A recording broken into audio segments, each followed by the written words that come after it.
حضرت صلی اللہ علیہ وآلہ وسلم پر وحی کا ابتدائی دور اچھے سچے پاکیزہ خوابوں سے شروع ہوا۔ آپ خواب میں جو کچھ دیکھتے وہ صبح کی روشنی کی طرح صحیح اور سچا ثابت ہوتا۔ پھر من جانب قدرت آپ تنہائی پسند ہو گئے اور آپ نے غار حرا میں خلوت نشینی اختیار فرمائی اور کئی دن اور رات وہاں مسلسل عبادت اور یاد الہی و ذکر میں مشغول رہنے لگے۔ جب تک گھر آنے کو دل نہ چاہتا توشہ ہمراہ لیے ہوئے وہاں رہتے۔ توشہ ختم ہونے پر ہی اہلیہ محترمہ حضرت خدیجہ رضی اللہ تعالی عنہا کے پاس تشریف لاتے اور کچھ توشہ ہمراہ لے کر پھر وہاں جا کر خلوت گزین ہو جاتے۔ یہی طریقہ جاری رہا یہاں تک کہ آپ پر حق منکشف ہو گیا اور آپ غار حرا ہی میں قیام پذیر تھے کہ اچانک حضرت جبرائیل علیہ السلام آپ کے پاس حاضر ہوئے اور کہنے لگے کہ اے محمد پڑھو۔ آپ فرماتے ہیں کہ میں نے کہا کہ میں پڑھنا نہیں جانتا۔ آپ صلی اللہ علیہ وسلم فرماتے ہیں کہ فرشتے نے مجھے پکڑ کر اتنے زور سے بھینچا کہ میری طاقت جواب دے گئی۔ پھر مجھے چھوڑ کر کہا پڑھو۔ میں نے پھر وہی جواب دیا کہ میں پڑھا ہوا نہیں ہوں۔ اس فرشتے نے مجھ کو نہایت ہی زور سے بھینچا کہ مجھ کو سخت تکلیف محسوس ہوئی۔ پھر اس نے کہا کہ پڑھ۔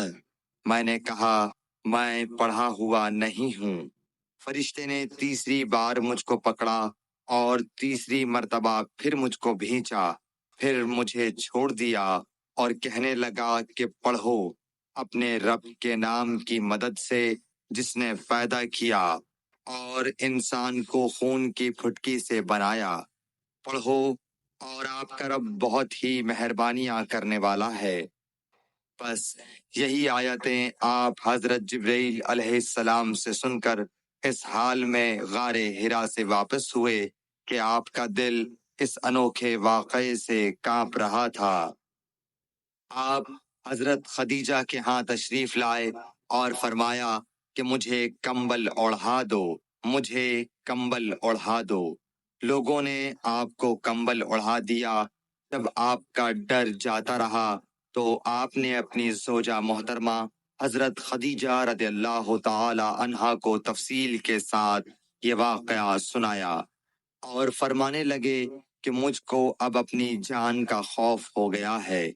آپ کی اہلیہ محترمہ حضرت خدیجہ رضی اللہ تعالی عنہا نے آپ کی ڈھارس بندھائی اور کہا کہ آپ کا خیال صحیح نہیں ہے۔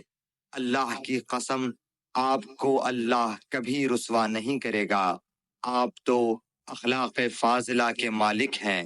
آپ تو کنبہ پرور ہیں، بے کسوں کا بوجھ اپنے سر پر رکھتے ہیں، مفلسوں کے لیے آپ کماتے ہیں، مہمان نوازی میں آپ بے مثال ہیں اور مشکل وقت میں آپ امر حق کا ساتھ دیتے ہیں۔ ایسے اوصاف حسنہ والا انسان یوں بے وقت ذلت و خواری کی موت نہیں پا سکتا۔ پھر مزید تسلی کے لیے حضرت خدیجہ رضی اللہ تعالی عنہا آپ کو ورقہ بن نوفل کے پاس لے گئیں جو ان کے چچا زاد بھائی تھے اور زمانہ جاہلیت میں نصرانی مذہب اختیار کر چکے تھے اور عبرانی زبان کے کاتب تھے۔ چنانچہ انجیل کو بھی حسب منشائے خداوندی عبرانی زبان میں لکھا کرتے تھے۔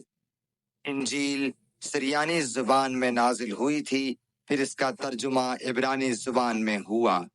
ورقہ اسی کو لکھتے تھے۔ وہ بہت بوڑھے ہو گئے تھے، یہاں تک کہ ان کی بینائی بھی رخصت ہو چکی تھی۔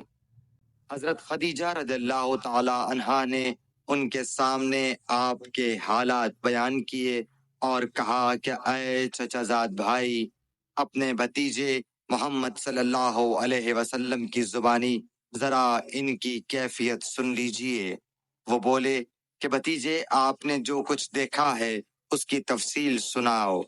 چنانچہ آپ صلی اللہ علیہ وآلہ وسلم نے از اول تا آخر پورا واقعہ سنایا، جسے سن کر ورقہ بے اختیار ہو کر بول اٹھے کہ یہ تو وہی ناموس معزز رازدان فرشتہ ہے جسے اللہ نے حضرت موسیٰ علیہ السلام پر وحی دے کر بھیجا تھا۔ کاش میں آپ کے اس عہد نبوت کے شروع ہونے پر جواں عمر ہوتا، کاش میں اس وقت تک زندہ رہتا جب کہ آپ کی قوم آپ کو اس شہر سے نکال دے گی۔ رسول کریم صلی اللہ علیہ وآلہ وسلم نے یہ سن کر تعجب سے پوچھا کہ کیا وہ لوگ مجھ کو نکال دیں گے، حالانکہ میں تو ان میں صادق و امین و مقبول ہوں۔ ورقہ بولا، ہاں یہ سب کچھ سچ ہے، مگر جو شخص بھی آپ کی طرح امر حق لے کر آیا لوگ اس کے دشمن ہی ہو گئے ہیں۔